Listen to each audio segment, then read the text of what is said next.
तो हेलो दोस्तों, स्वागत है आपका मेरे यूट्यूब चैनल क्रेजी वर्ल्ड पे। और आज हम लोग माय फेवरेट आइडियल का चैप्टर 34 एक्सप्लेन करने जा रहे हैं।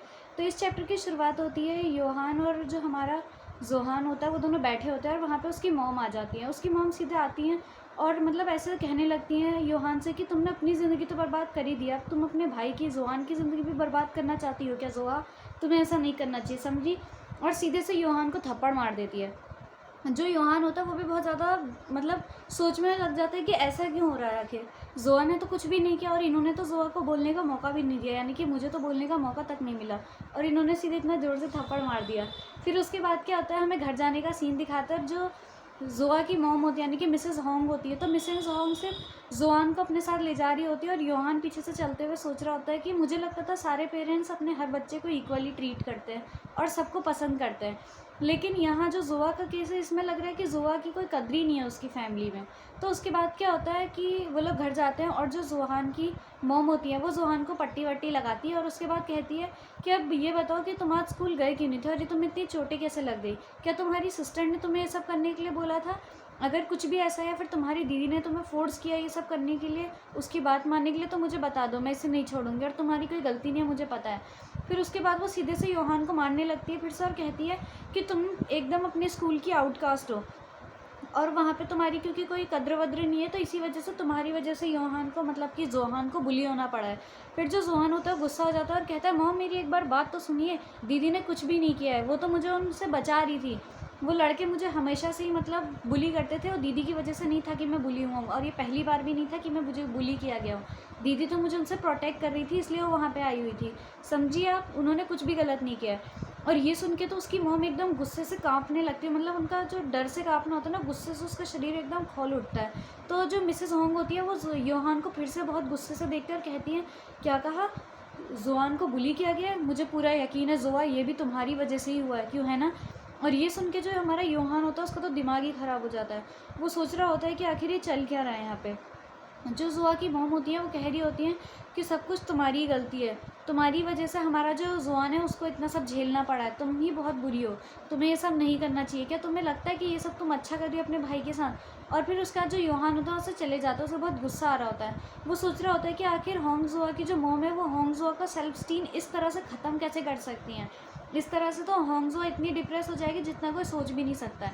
फिर उसके बाद जो योहान होता है वो जोआ के कमरे में बैठ जाता है, मतलब लेटा हुआ होता है बेड पे और एकदम शांत होकर कुछ सोच रहा होता है। बाहर से आवाज़ें आ रही होती है और उसकी मॉम कह रही होती है जोआन से कि जोआन अब क्या होगा, अब हम क्या करेंगे जोआन?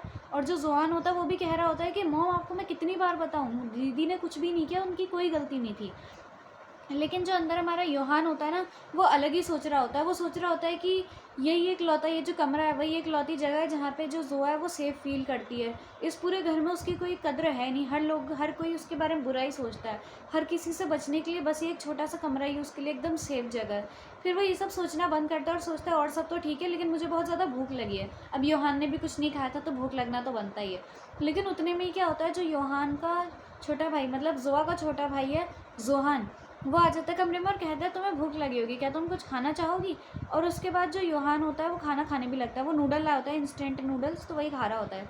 तो जब जोहान पूछता है योहान से कि तुम्हें खाना कैसा लगा, तो योहान एकदम गंदी सी शक्ल बनाता है और कहता है कि ये बहुत बुरा था। क्या तुम्हें सच में लगता है कि इंस्टेंट नूडल्स भी कोई इतने बुरे पका सकता है? तो जो जोहान होता है वो कहता है कि ये मेरा पहली बार था, तो मैं ऐसे तो नहीं कहना चाहिए।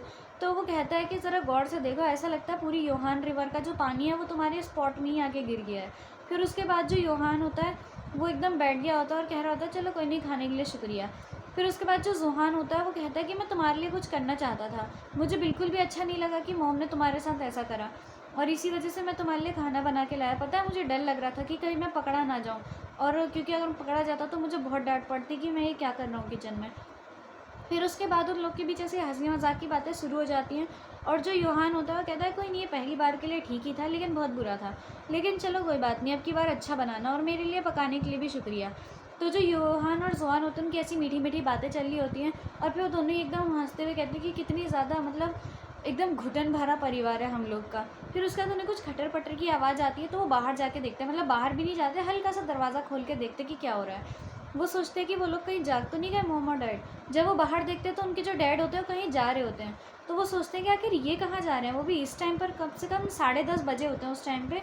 तो ऐसे ही वो लोग जा रहे होते हैं, मतलब जा रहा होता है उनका डैड। तो हमारा जो योहान होता है सोचता है कुछ तो गड़बड़ है, तो वो सोचता है और कहता है जोहान से चलो इनका पीछा करते हैं। जोहान कहता है क्या तुम पागल हो गई हो जो इनका पीछा करने की बात कर रही हो। लेकिन वो लोग चले जाते हैं पीछा करते हुए। वो लोगों ने एकदम हुडी वुडी डाल रखा होता है, और फिर उसके बाद वो लोग जब जाते हैं वहाँ पे तो वो देखते हैं कि उनके जो डैड हैं वो कहीं पे मछली पकड़ने का जो पोर्ट टाइप का होता है वहाँ पे आए होते हैं।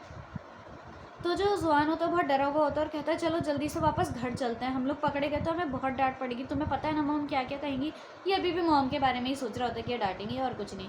फिर उसके बाद क्या होता है, हम लोग को दिखाया जाता है कि वहाँ पे एक और बंदा होता है, वो कह रहा होता है कि तो तुम आज भी सूट पैंट में आए हो, मतलब कोट वोट डाल के आ रखे हो, तुमने एक बार ऑफिस में काम किया था तो तुम इसी की वजह से ये सब करते हो क्या। चलो तुम्हें अपनी फैमिली को ये सब सच बता देना चाहिए। मतलब शायद इसके डैड जो होते हैं कोई ऑफिस वर्कर नहीं होता है, वो मछली पकड़ने का काम करते होते हैं। तो उसके बाद क्या होता है, वो कहते हैं कि तुम तो जानते ही हो, मुझे माफ़ करना है लेकिन आप लोग जानते ही हो कि मेरी मजबूरी है, मेरे पास इसके अलावा और कुछ काम है ही नहीं जो मैं कर सकूं। मैं ये नहीं करूँगा तो अपने बच्चों को खिलाऊंगा क्या। और इसी के साथ ये चैप्टर जो होता है ख़त्म हो जाता है। मिलते हैं नेक्स्ट चैप्टर में, बाय बाय।